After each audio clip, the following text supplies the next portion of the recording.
What is a schedule of values in a construction contract? Have you ever wondered how construction managers manage construction budgets? Well, a schedule of values is one of the ways to be able to do this. And that's what we will be learning in this episode.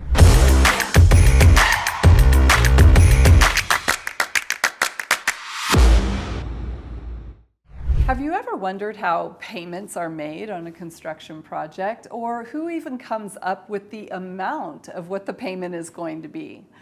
Well, a schedule of values is going to help us be able to structure a tool that is handy for both construction managers and contractors. Now, when we're developing the schedule of values, there's always a little bit of negotiation in the beginning, because a construction manager is going to be concerned about a contractor doing what we call front loading, and the contractor is going to be concerned with how much money can they get up front so that they have capital to be able to use through the rest of the project. So when we're developing a schedule of values, this is going to be used as our main dictator through the project of how we're going to do our pay applications, how we're going to determine what a contractor has completed, the percentage of that completion, and therefore how much they're going to be able to be paid for that. We'll include the schedule of values with our pay application that is submitted each month for payment. So when we're looking at the schedule of values, it really is a cost determination of each specific task that is going to be completed during the construction process. Now, the contractor has a little bit of negotiation and flex here that can happen, where they determine how to define what those tasks are and how they're described. They will also determine the amount of money that they think is appropriate for that specific task. And so once that list of everything of the project has been identified and put into a schedule of values, then the construction manager is going to review that for approval and ensure that the amount that's being asked by the contractor allows a balanced budget through the entire project. So when we're looking at the schedule of values, we want it to be as accurate as possible. As a construction manager, we want to make sure that there is enough money at the end of the project to be able to finish those end tasks that the contractor has identified. However, the contractor also wants to have as much money up front as they can to perform their work. You know, they have to buy materials, they have to rent equipment long before the completion of an item. So the schedule of values is going to be measuring the dollar amount per activity, and then it's going to identify the percentage of work completed, and that work is what's going to be paid.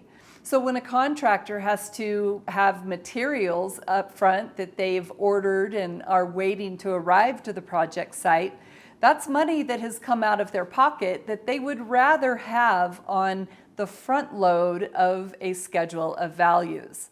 Now, we all want to be fair in our fair profit that we're making on a construction project, and so with consideration, the project engineer or construction manager is going to look at some of these items and be able to negotiate some of the pricing with the contractor.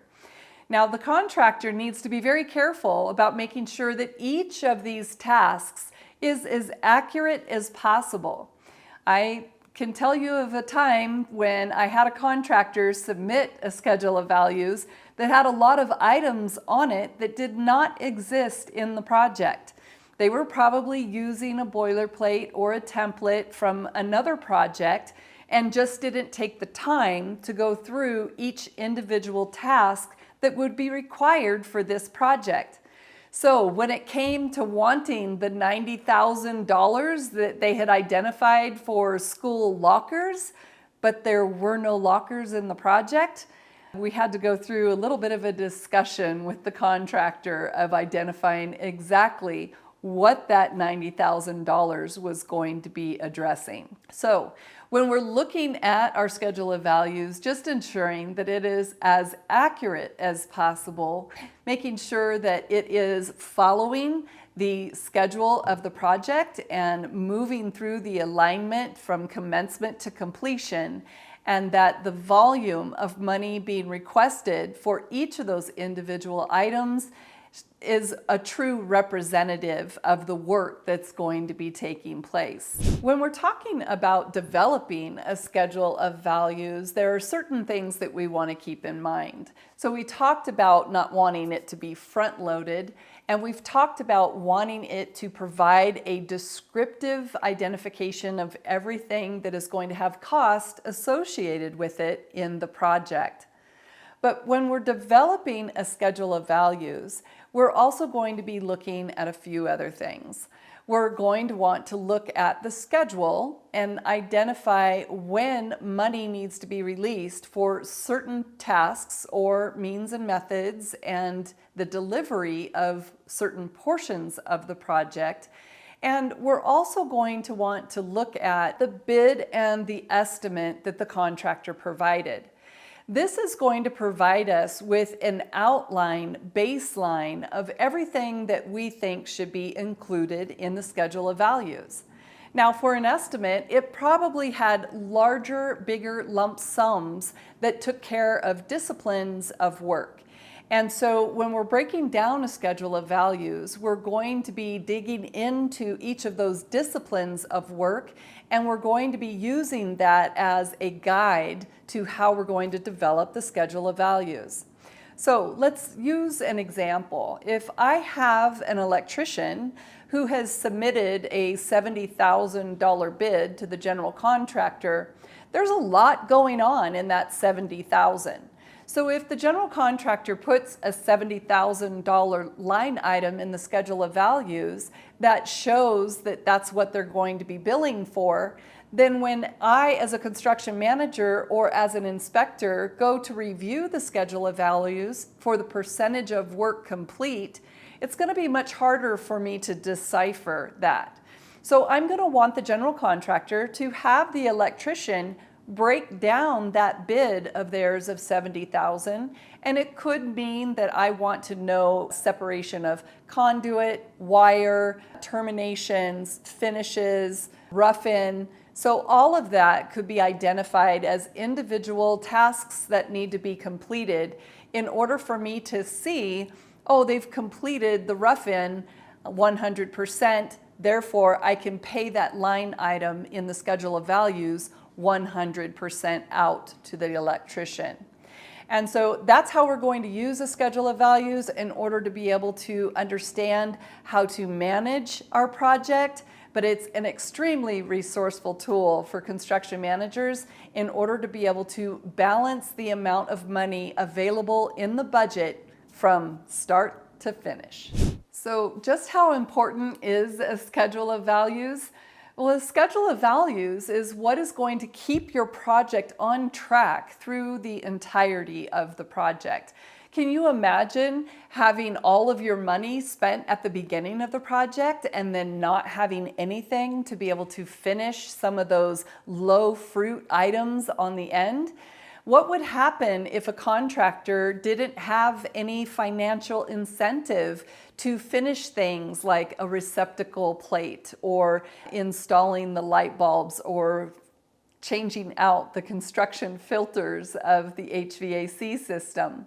We're putting this schedule of values together as a tool for being able to manage the project and successfully manage the contractor, and ensuring that the percentage of work that's been completed on an individual item is going to be a true representative of the cost that it took to put that item in place. The schedule of values, you could say, is providing some very clear transparency in the project. It's keeping us on track. It's allowing us to be able to pay for work that is justly to be paid for, but then also to be able to justify holding on to money in order to ensure that we have the hammer that we need at the end of the project in order to be able to get the contractor to complete everything that they need to for this particular deliverable in this project. So a schedule of values is a tremendous tool for construction managers, and that's why it needs to be so accurate. We just created a schedule of values, and like we built out that schedule of values, I would love the opportunity to help you build out your construction management career. So check on the link below if you would like to join the Construction Management Essentials here on Construction Management Online, where I can provide an education platform that's going to help you move through the steps necessary to be a successful construction manager.